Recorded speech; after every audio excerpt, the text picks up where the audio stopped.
Well, good evening and welcome to the passage. We are coming to you live tonight because of the holiday weekend.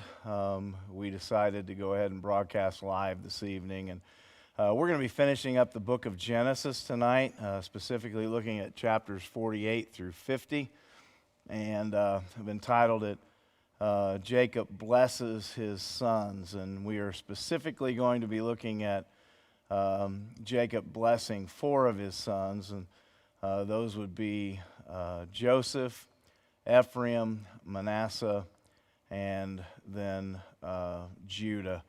And so I'm going to kind of explore a little bit of the blessings that he provides to them, and how, and why he goes about blessing them in the way that he does. Well, as we conclude this book of beginnings, I thought we might just take a moment to look back over it and kind of outline it briefly. The book of Genesis is specifically a book about the lives of the patriarchs, Abraham, Isaac, and Jacob, and then Jacob's sons as well. But it begins in chapters 1 through 11 as sometimes is described as the prologue. And within the prologue, what you have is the creation account, not only the creation of the heavens and the earth, but also creation of man and woman. And then you have the onset of sin because of man's disobedience. And because of sin, what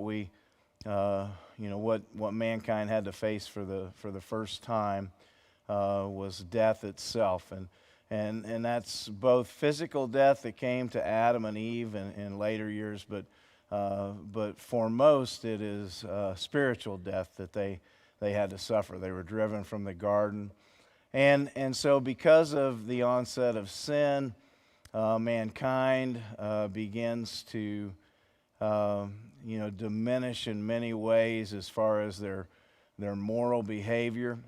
Within those first 11 chapters, we have the first murder that takes place. And then we see that mankind just goes on a spiral, a downward spiral, if you will, which then results in God, the Lord our God, being grieved that he had even created man. And so he brings a worldwide flood which destroys the earth and cleanses the earth. And then we have the repopulation through Noah and his sons and their spouses. And so those are the first 11 chapters. And then the call of Abraham begins chapter 12.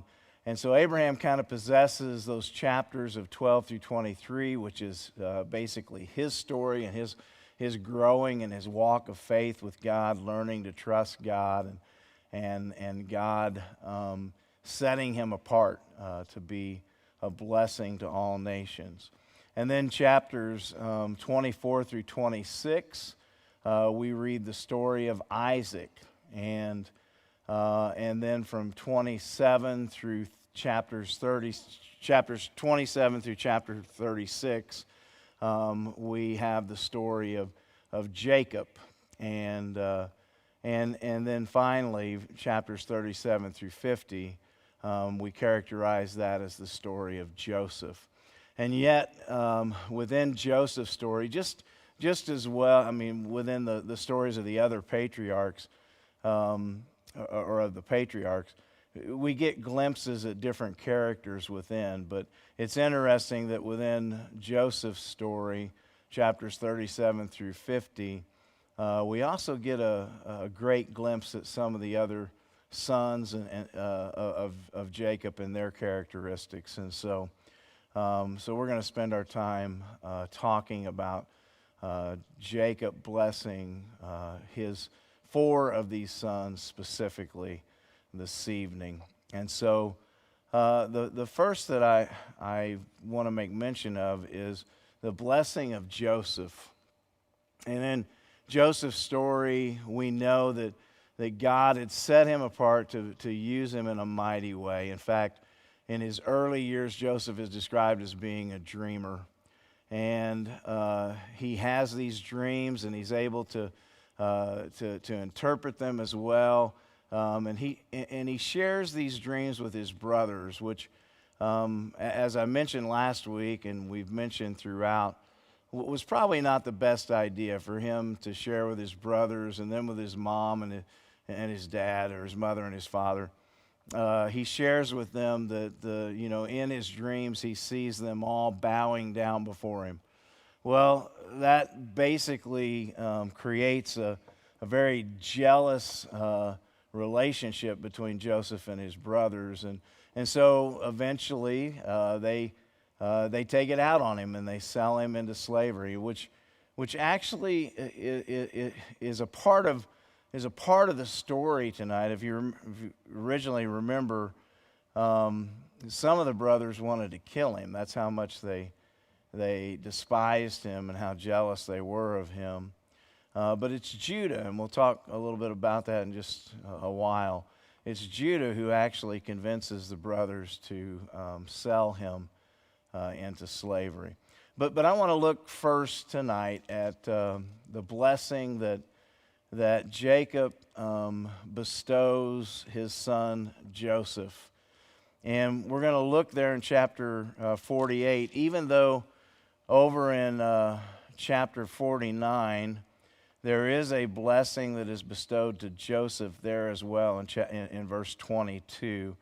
But that's not what I want to make mention of tonight. I want to remind you that last week we kind of touched on a little bit of this. As Jacob he had grown ill, he become ill, and he's preparing to die. He calls for Joseph, and Joseph comes to him and brings his two sons, Manasseh and Ephraim. Now, Manasseh and Ephraim, as we discussed last week, they are half Egyptian. They have an Egyptian mother and a Hebrew father. And so Manasseh and Ephraim are brought with Joseph as Jacob is preparing to die. And it's interesting, in verse 5 of chapter 48, Jacob says, "Now then, your two sons born to you in Egypt before I came to you here will be reckoned as mine. Ephraim and Manasseh will be mine, just as Reuben and Simeon are mine." And then he explains to him, "Many children born to you after this fact will be yours, but Manasseh and Ephraim belong to me." And so what Jacob does is he's adopting the two sons of Joseph. And I explained last week that they would become two of the 12 tribes of Israel, and they're taking the place of their father, Joseph, and of Levi. The Levites were not given an allotment of land when the children of Israel went into the promised land, but they were given the area around the temple, the tabernacle, and they were instructed to take care of it. And so Ephraim and Manasseh are replacing Joseph and Levi as two of the sons of Jacob. And so what that plays in is that oftentimes as we get into some of the stories of whenever the 12 tribes are led into the promised land under Joshua, there will be times when Joseph's name is used. And when Joseph's name is used, the writers, the authors of the scriptures are referring to the tribes of Ephraim and Manasseh. And so Joseph is kind of used interchangeably of either the two sons or himself. And it's kind of interesting that that's the way that Jacob goes about blessing them. If you go over to verse 12, it says that Joseph removed these boys from Israel's knees and bowed down with his face to the ground. And Joseph took both of them, Ephraim on his right hand toward Israel's left hand, and Manasseh on his left hand towards Israel's right hand, and brought them close to him. But Israel reached out his right hand and put it on Ephraim's head, and he reached out his left hand and put it on Manasseh's head. And in fact, he crosses his arms. And we'll talk about that in just a moment of why he does that. But then verse 15 reads this way: Then he blessed Joseph and said, May the God before whom my fathers Abraham and Isaac walked, the God who has been my shepherd all my life to this day, the angel who has delivered me from all harm, may he bless these boys. May they be called by my name and the names of my fathers, Abraham and Isaac, and may they increase greatly upon the earth. Now, so who is he blessing here? It begins with him, with the text in verse 15 saying that Jacob is blessing Joseph. And he is, okay? In fact, in the original language, it's interesting there that it states that he is blessing Joseph in the language is singular. Okay, so there's no doubt that he's speaking to one person. But then in the midst of it, you'll notice in verse 16, for example, he uses the plural then. He says, this angel who has delivered me from all harm, may he bless these boys, these two. May they be called by my name and the names of my fathers, Abraham and Isaac, and may they increase greatly upon the earth. Well, if you'll note what I mentioned just a little while ago, even as they go into the promised land, oftentimes Ephraim and Manasseh are referred to as Joseph. And so while the argument, and there's a debate about who Jacob is blessing here, it probably should be correctly understood that he's blessing all three of them as a unit. That Manasseh and Ephraim are to be the extension of Jacob's son Joseph into the promised land. And that they belong to Joseph. You know, and collectively they belong to Jacob. And so he kind of confirms that when he says this: may they be called by my name and the names of my fathers, Abraham and Isaac, and may they increase greatly upon the earth. Essentially, he's bringing Manasseh and Ephraim into the blessing that God had placed upon Abraham. He's making sure that they are understood to be a part of the tribes of Israel, and that they're a part of the promised blessing that will be provided as promised to Abraham. Now, secondly, the blessing upon Ephraim and Manasseh. And again, we briefly talked about this last week. When Joseph saw his father placing his right hand on Ephraim's head, he was displeased. So he took hold of his father's hand to move it from Ephraim's head to Manasseh's head. Joseph said to him, "No, my father, this one is the firstborn. Put your right hand on his head." Verse 19 says, but his father refused and said, "I know, my son, I know. He too will become a people, and he too will become great. Nevertheless, his younger brother will be greater than he, and his descendants will become a group of nations." He blessed them that day and said, "In your name will Israel pronounce this blessing. May God make you like Ephraim and Manasseh." So he put Ephraim ahead of Manasseh. Then Israel said to Joseph, "I am about to die, but God will be with you and take you back to the land of your fathers. And to you, as one who is over your brothers, I give the ridge of land I took from the Amorites with my sword and my bow." And so, just in brief, let me put it in these terms. Joseph had made up his mind that in the way the world works, that the one who should receive the double portion of blessing should be the oldest of the sons. And so in his mind, you got to go back and understand that Jacob, of course, deceived his own father for the birthright and for the double portion of blessing. And so now Joseph kind of sees Jacob as making the same mistake, that he's blessing the wrong son in the wrong way, okay? And yet Jacob confirms to Joseph that he knows exactly what he's doing. This isn't a mistake. He has placed his right hand of blessing upon the younger son's head for a reason. And what it really comes down to is this, that the world system operates, and we kind of talked about this past Sunday this way.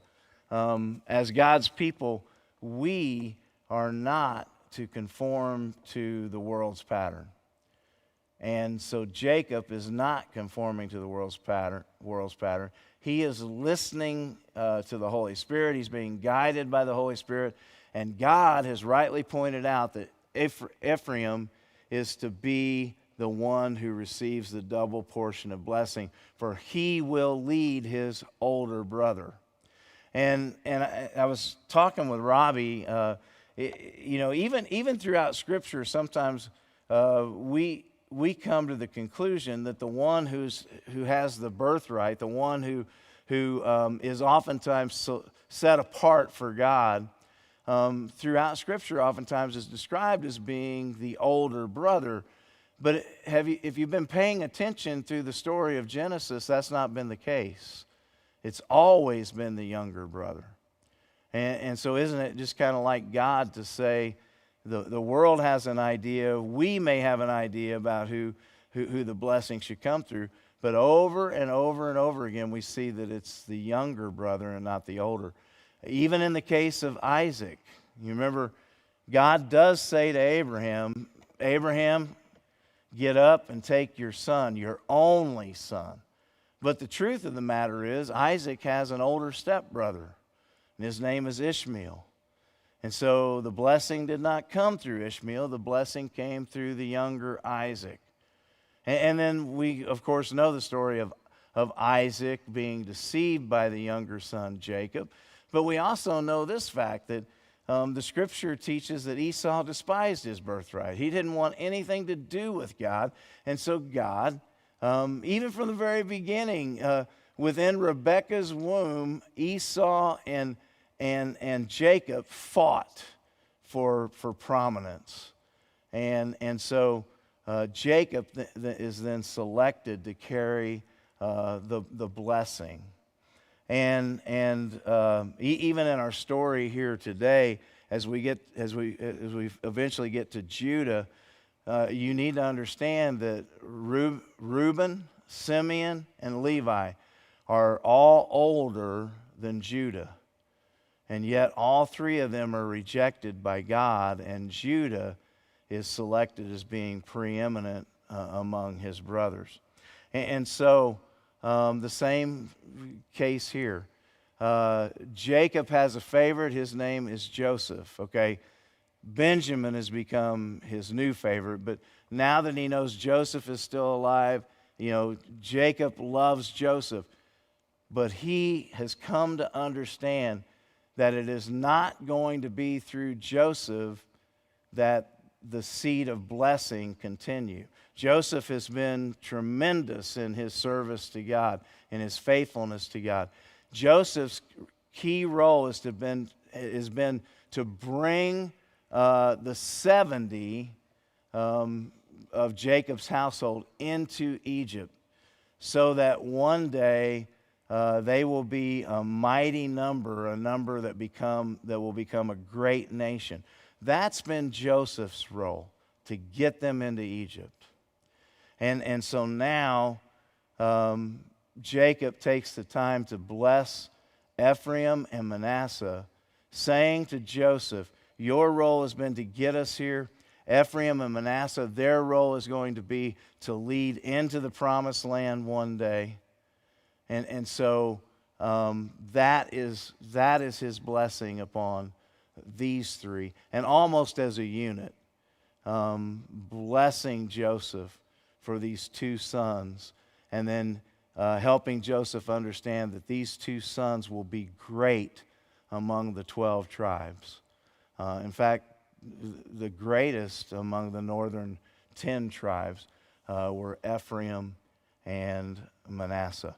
But God's lesson here is that only He is sovereign, and He sees the big picture, and He knows who will be used. And honestly, we can put it in these terms. He understands whom He will use. We have our own ideas and our own thoughts, but God establishes who He will use and who He will bless. And so then that brings us to Judah. You know, in Revelation chapter 5, verse 5, there's a description of Jesus that's given there in which He is called the Lion of the tribe of Judah. The Lion of the tribe of Judah. And so I want to go to the blessing, Jacob's blessing upon his son Judah in chapter 49. And it begins in verse 8. And I want to read through that. And then I want to go back and just talk about this transformation that takes place in Judah, that he becomes the son by which God will bring the seed that will bless all nations. And so look at verse 8. It says, Judah, your brothers will praise you. Your hand will be on the neck of your enemies, and your father's sons will bow down to you. You are a lion's cub, O Judah. You return from the prey, my son. Like a lion, he crouches and lies down. Like a lioness, who dares to rouse him? The scepter will not depart from Judah, nor the ruler's staff from between his feet, until he comes to whom it belongs, and the obedience of the nations is his. He will tether his donkey to a vine, his colt to the choicest branch. He will wash his garments in wine, his robes in the blood of grapes. His eyes will be darker than wine, his teeth whiter than milk. And so there's this picture of God's sovereignty resting within Judah and his descendants. There's this picture of strength and courage. And later on, even in the Old Testament days, Judah is often pictured as a lion. And so, of course, then Jesus is described as being the lion from the tribe of Judah. And so, why Judah? Why not that Jesus Christ is a lion from the tribe of Joseph? Well, because these brothers serve different roles. And as I explained already, Joseph's role is to bring them to provide for the people of Israel or Jacob's family, to get them into a secure and protective place in the nation of Egypt so that they might grow into a mighty number. But why Judah? Especially as you think about his early years, for example. Judah was not the most shining example of morality or even of courage or of the easiest the most strong character. He wasn't the strongest in character. In fact, he was at times very selfish, very weak. And so I just want to look at a couple of those examples. And so back in chapter 37, when we're told that the brothers all despise Joseph because of his dreams, they don't like him very much. They get tired of being told that they're one day going to bow down before him, and so they have this occasion. And you guys will recall that Joseph is sent by Jacob to go and check on his brothers as they're up farther north in the land of Canaan, taking care of the flocks. And so they see Joseph coming from a distance. Here comes that dreamer, and some of them say, let's kill him, okay? Reuben basically suggests that they throw him into a pit, and Reuben's plan is that he's going to come back at some point, and he's going to release Joseph from that pit. But Reuben disappears. We're not told where he goes. He's off on his own, and so it's Judah, actually, back in chapter 37.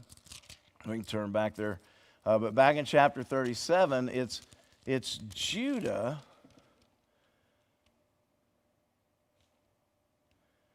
It is Judah who says in verse 26, "What will we gain if we kill our brother and cover up his blood?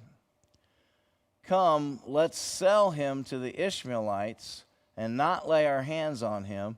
After all, he is our brother, our own flesh and blood." And his brothers agreed. And so it sounds great, but don't miss this point. Judah is saying, hey, if we're going to be getting rid of him, let's profit from it. Let's make a little money for ourselves from this. And the brothers agree to that. That's the kind of person that Judah is. He's selfish. He's greedy. Granted, he says, let's not kill him, but he kind of does the next worst thing or the next best thing. I guess you could put it that way.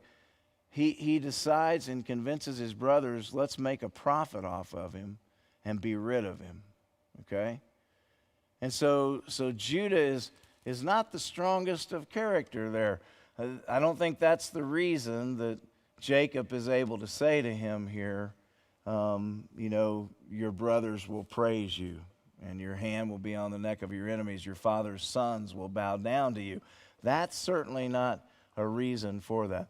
And even in chapter 38, if you remember the story of Judah and Tamar, Judah has a couple of sons. He has 3 sons specifically, and the oldest one is married to a woman named Tamar, and he basically makes God unhappy. God strikes him down, so Tamar is without a husband and without an heir. Okay, and so Tamar then is given Judah's second-born son as her husband, and that husband acts evil or does evil in the sight of God, and so God also strikes him down, and Tamar is again left without a husband and left without an heir. And so now the third son, who's still very young at this point, but Judah promises Tamar that one day I will give you this boy as your husband so that he can provide for you an heir. And he never has the intention of giving her the third son because he's afraid that he too will die. Okay? And so Tamar is she's sent back home to live with her own family.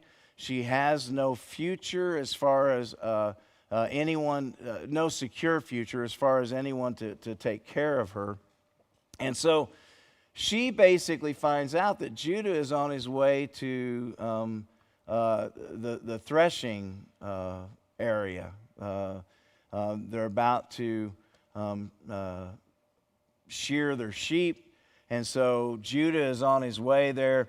Tamar goes and sets herself up as like a temple prostitute, fools Judah into sleeping with her, lying with her. She becomes pregnant. She now has her heir. And when Judah finds out that she is pregnant, he says, bring her out that she might be put to death because she has sinned. And Tamar shrewdly shows Judah that he is the father of this child. And the way that she does it, she's kept some things, his shepherd's staff, his signet ring, and a cord that belonged to Judah. And so Judah demands that she be brought out and put to death. And Tamar basically says, hey, do you know who these things belong to? And at that point, Judah says something just terribly important.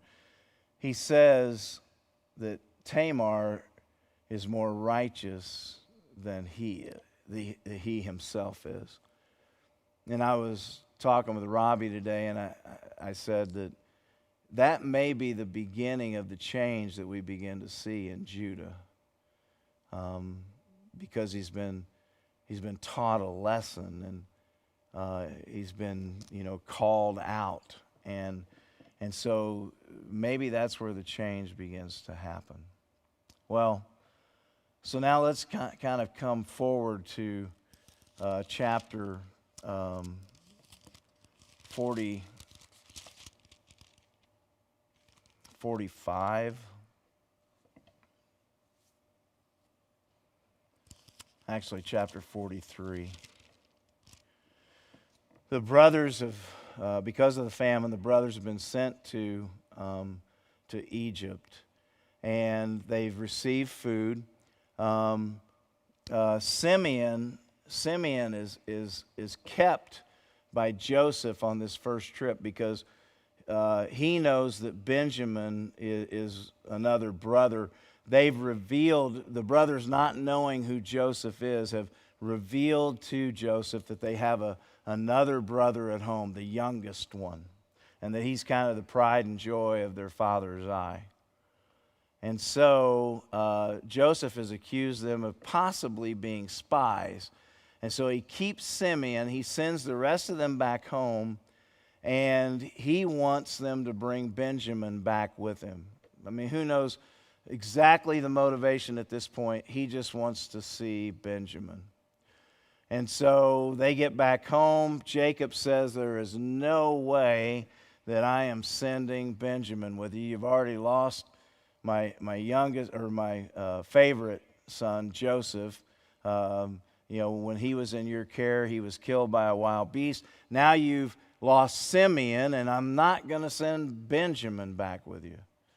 Well, the famine continues to get worse, and so there is a need in chapter 43 of Genesis where they basically say, we have to go back. And Judah, in verse 3, says, the man warned us solemnly, you will not see my face again unless your brother's with you. And so Jacob is still refusing. I am not going to send him with you. And I want you to notice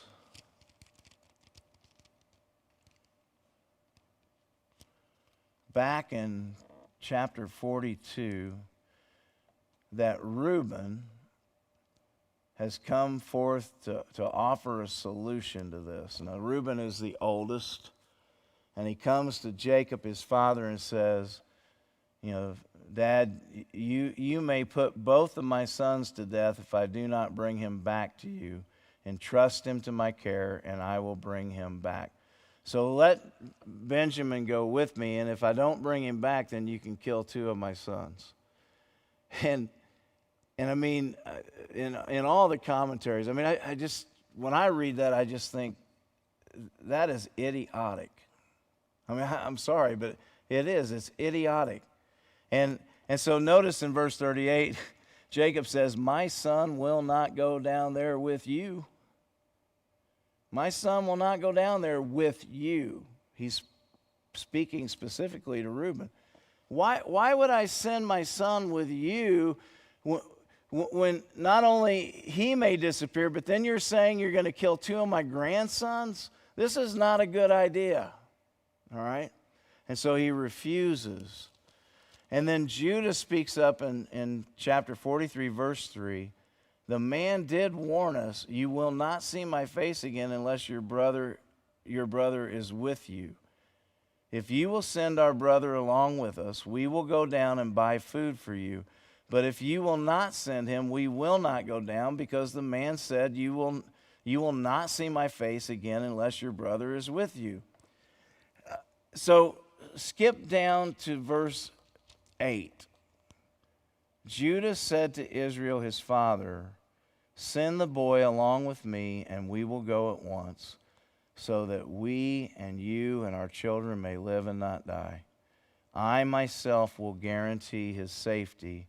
You can hold me personally responsible for him if I do not bring him back to you and set him here before you. I will bear the blame before you all my life. And verse 11 says, then their father Israel said to them, if it must be, then do this. Put some of the best products of the land in your bags and take them down to the man as a gift. And he sends Benjamin with Judah. And David Mathis, with Desiring God, puts it this way, that maybe what speaks to Israel here is Jacob is remembering when he said to his mother, when Rachel said, hey, deck yourself out like your brother Esau and go in and fool your dad. And Jacob said, what if he discovers that it's me and he curses me? And Rachel said to him, Rebekah said to him, Rebekah said, may the curse fall on me, my son. And so maybe, just maybe, that Judah's statement here, if I don't bring him home, then you can blame me all the days of my life. I will take the curse. Maybe that kind of spoke to him, that here is Judah stepping up, offering to take the place if something happens. And so it touches Israel to the point that he allows him to go. Now, when they get back to Egypt, that is, Benjamin is introduced to Joseph.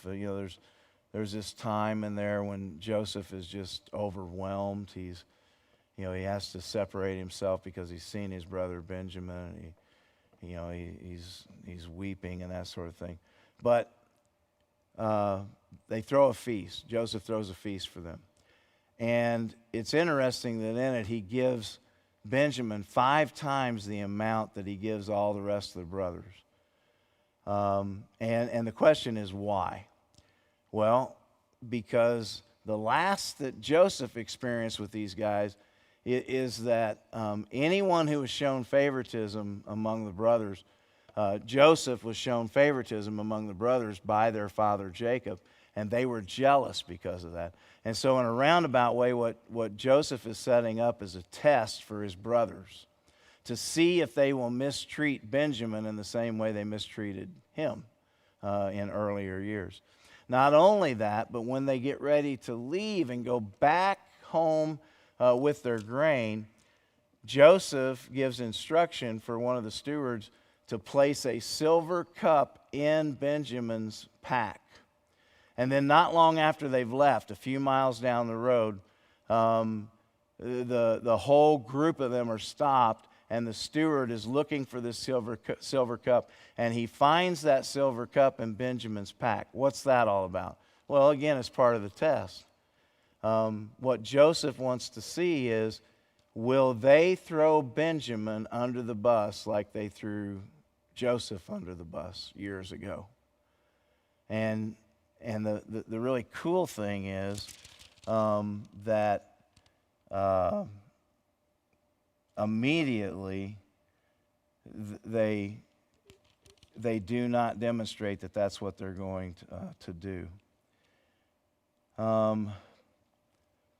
It says in chapter 44, verse 12, then the steward proceeded to search, beginning with the oldest and ending with the youngest, and the cup was found in Benjamin's sack. At this they tore their clothes. Then they all loaded their donkeys and returned to the city. I mean, please notice that. They could have said, take him. He stole it, take him. But that's not what they do. They all go back.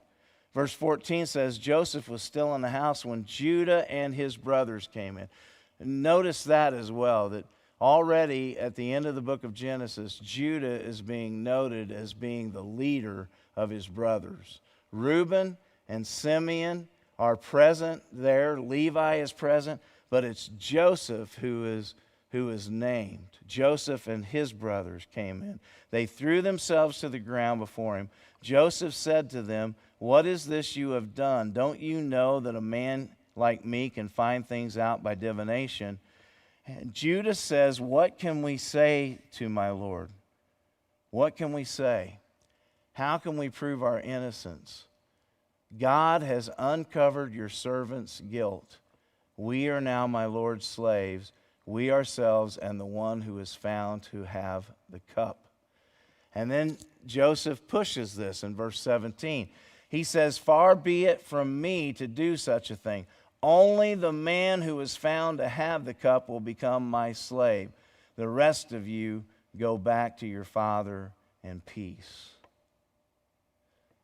And so what he's saying is, the only one I'm going to keep is the one that stole it. And then Judah steps up. You know, years ago I was involved in a situation where I think today I probably handle it differently. There was a group of 10 of us, and some wrong had been done. I hadn't been a part of that. In fact, really only two people were directly involved in it.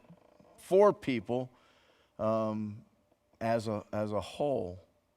And I remember the 2 people who were directly involved in it suggesting that if we spread it out over all 10 of us, it wouldn't be all that overwhelming to any of us. And I have to state that I stepped back and I said, no, I didn't do anything wrong, and so I'm not going to pay for it. Now, in reading the story here, maybe I'd handle that a little bit differently. Now, see, it's one thing if the person to blame is saying, let's spread this out among all of us. And it's quite another if it's someone who wasn't to blame who steps up and says, we ought to all share responsibility. Or at least they say, I will help. I will bear my part of the responsibility. And so Judah is stepping up and saying, we will all bear the responsibility. And Joseph is saying, far be it from me to do such a thing. I only want to hold accountable the one who took it. But then Judah goes to him in verse 18 and says, please, my Lord, let your servant speak a word to my Lord. Do not be angry with your servant, though you are equal to Pharaoh himself. My Lord asked his servants, do you have a father or a brother? And we answered, we have an aged father, and there is a young son born to him in his old age. His brother is dead, and he's the only one of his mother's sons left, and his father loves him. Then you said to your servants, bring him down to me so I can see him for myself. And we said to my Lord, the boy cannot leave his father. If he leaves him, his father will die. But you told your servants, unless your youngest brother comes down with you, you will not see my face again. When we went back to your servant, my father, we told him what my Lord had said. And then our father said, go back and buy a little more food. But we said, we cannot go down. Only if our youngest brother is with us will we go. We cannot see the man's face unless our youngest brother is with us. Your servant, my father, said to us, you know that my wife bore me 2 sons. One of them went away from me, and I said, he has surely been torn to pieces, and I have not seen him since. If you take this one from me too, and harm comes to him, you will bring my gray head down to the grave in misery. So now, if the boy is not with us when I go back to your servant, my father, and if my father, whose life is closely bound up with the boy's life, sees that the boy isn't there, he will die. Your servants will bring the gray head of our father down to the grave in sorrow.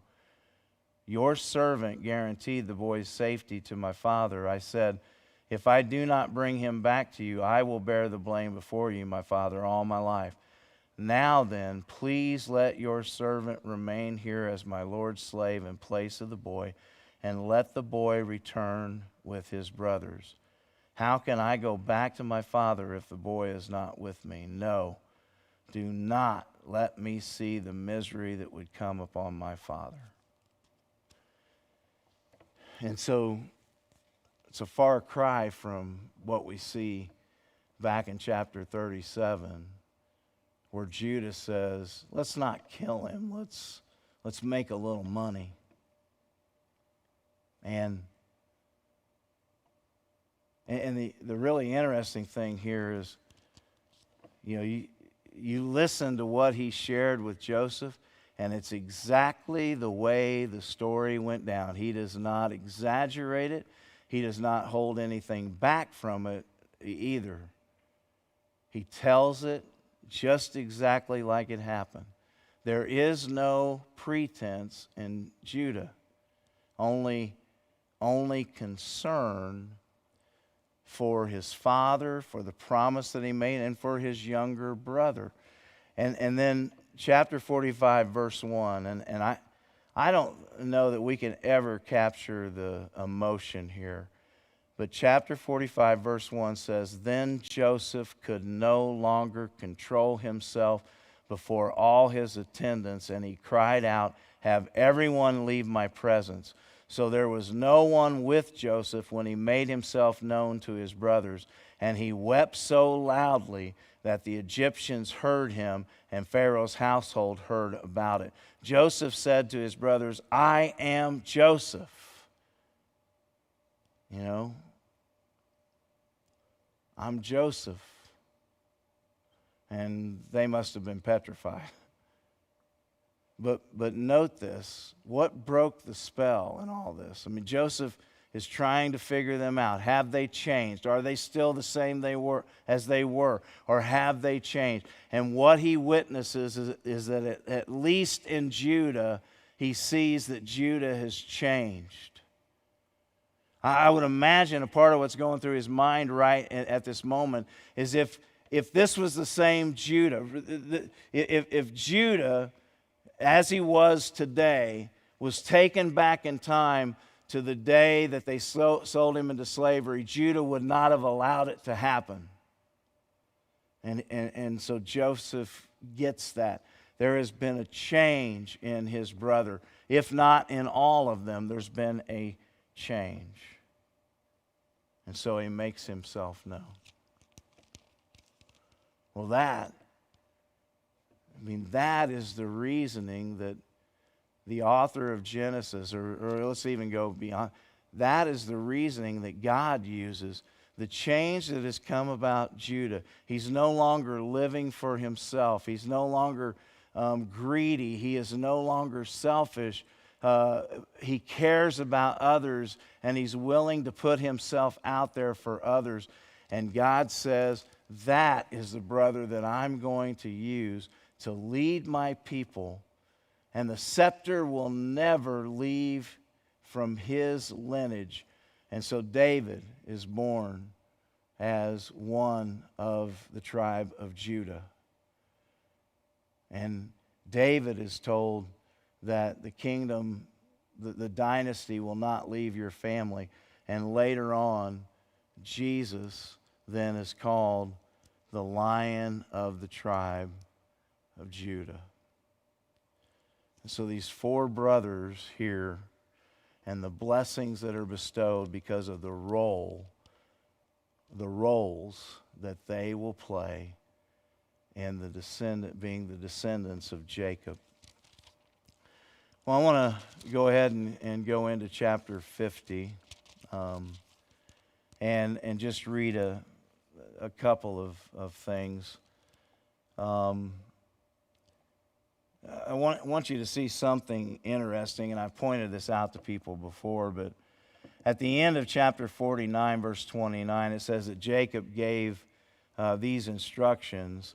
I am about to be gathered to my people. Bury me with my fathers in the cave in the field of Ephron the Hittite, the cave in the field of Machpelah near Mamre in Canaan, which Abraham bought as a burial place from Ephron the Hittite along with the field. There Abraham and his wife Sarah were buried. There Isaac and his wife Rebekah were buried. And there I buried Leah. The field and the cave in it were bought from the Hittites. When Jacob had finished giving instructions to his sons, he drew his feet up into the bed, breathed his last, and was gathered to his people. He laid down, he breathed his last, and he was gathered to his people. Now, what I want you to see there is Rachel was buried near Bethlehem. And if I were to ask you, I'm sure you would know by now, which of his wives did Jacob truly love? He loved Rachel.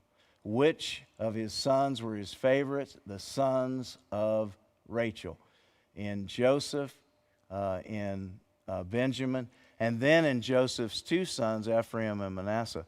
These are the sons that he loved from his wife Rachel. But who's he buried with?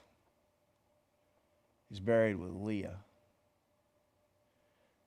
And I think that's just a beautiful picture of, the 12 tribes of Israel are not given to Jacob by one woman. In fact, they're not even given to Jacob by two women. They're given to Jacob by 4 different women.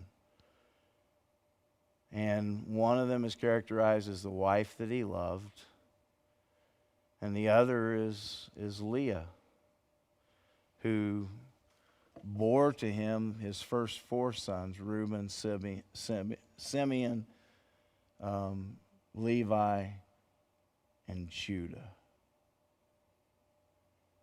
And so I think it's a beautiful ending to Jacob's story that he's buried with Leah and not Rachel.